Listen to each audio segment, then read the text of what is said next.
పాకిస్తాన్ బుల్లెట్లకు ఫిరంగులతో సమాధానం ఇవ్వాలని భారత సైన్యాన్ని ప్రధాని మోదీ ఆదేశించారు.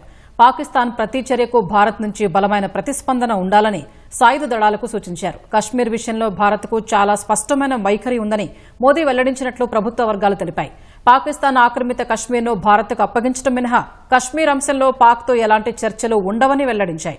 కశ్మీర్ అంశంలో ఎవరి మధ్యవర్తిత్వమో అవసరం లేదని తేల్చిచెప్పాయి. ఆపరేషన్ సింధూర్ ముగియలేదని, పాకిస్తాన్ చర్యలకు బలమైన ప్రతిచర్యలు ఉండాలని సైన్యానికి ప్రధాని మోదీ ఆదేశాలిచ్చినట్టు ప్రభుత్వ వర్గాలు తెలిపాయి.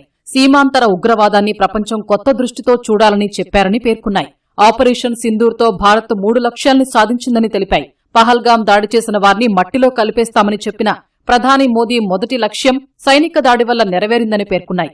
సీమాంతర ఉగ్రవాదం ఆగే వరకు సింధు జలాల ఒప్పందం నిలిపివేతతో రెండోదైన రాజకీయ లక్ష్యం నెరవేరిందని తెలిపాయి. భారత దళాలు పాక్ భూభాగంలోకి వెళ్లి దాడులు చేయడంతో శత్రువుల ఇళ్లల్లోకి చొచ్చుకెళ్లి చంపేస్తామని ప్రధాని మోదీ నినదించిన మూడోదైన మానసిక లక్ష్యం నెరవేరిందని ప్రభుత్వ వర్గాలు వివరించాయి.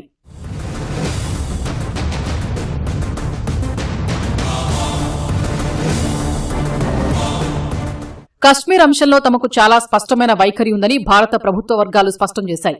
పాకిస్తాన్ ఆక్రమిత కశ్మీర్ పీఓకే తిరిగి రావటం అనే ఒకే ఒక విషయం మిగిలి ఉందని పేర్కొన్నాయి. కశ్మీర్ విషయంలో ఇంకేమీ మాట్లాడడానికి లేదని, ఉగ్రవాదుల్ని అప్పగించడం గురించి పాకిస్తాన్ మాట్లాడితే ఆ అంశంపై మాట్లాడుకోవచ్చని కేంద్రం స్పష్టం చేసినట్టు ప్రభుత్వ వర్గాలు తెలిపాయి. కశ్మీర్ అంశంలో ఎవరూ మధ్యవర్తిత్వం వహించాలని కోరుకోవటం లేదని భారత్ స్పష్టం చేసినట్టు ప్రభుత్వ వర్గాలు వివరించాయి.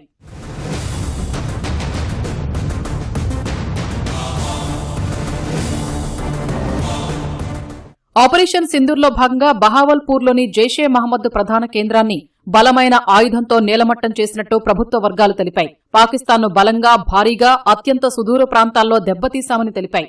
బహవల్పూర్, మురుద్కే, ముజఫర్బాద్లోని ఉగ్ర కేంద్రాల్ని నేలమట్టం చేశామని చెప్పాయి. మే 10న పాకిస్తాన్ దాడికి ప్రతిస్పందనగా ఆ దేశంపై అగ్నివర్షం కురిపించామని, 8 స్థావరాలు లక్ష్యంగా దాడులు చేశామని వివరించాయి. మే 10న పాకిస్తాన్ నుంచి చర్చలకు ప్రతిపాదన వచ్చిందని వెల్లడించాయి.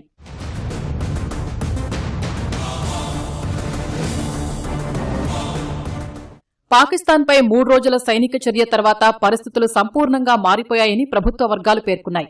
ప్రపంచం, పాకిస్తాన్ దీన్ని అంగీకరించాలని, పరిస్థితులు గతంలో మాదిరిగా ఉండవని తెలిపాయి.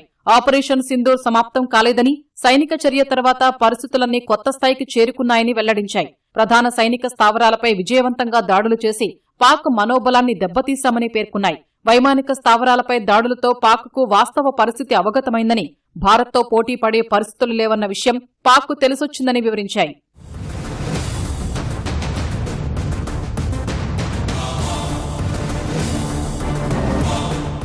ఉగ్ర స్థావరాలపై దాడి చేసి ఐఎస్ఐకు భారత్ స్పష్టమైన సందేశం ఇచ్చిందని ప్రభుత్వ వర్గాలు చెప్పాయి.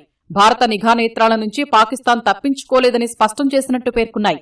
ఉగ్రవాద ప్రధాన స్థావరాలపై భారత్ ఖచ్చితమైన దాడులు చేసి చూపించిందని, చొరబాటుదారులు, బాధితుల మధ్య ఒకే వేదికపై చర్చలు సాధ్యం కాదని భారత్ ప్రపంచానికి చెప్పిందని వివరించాయి.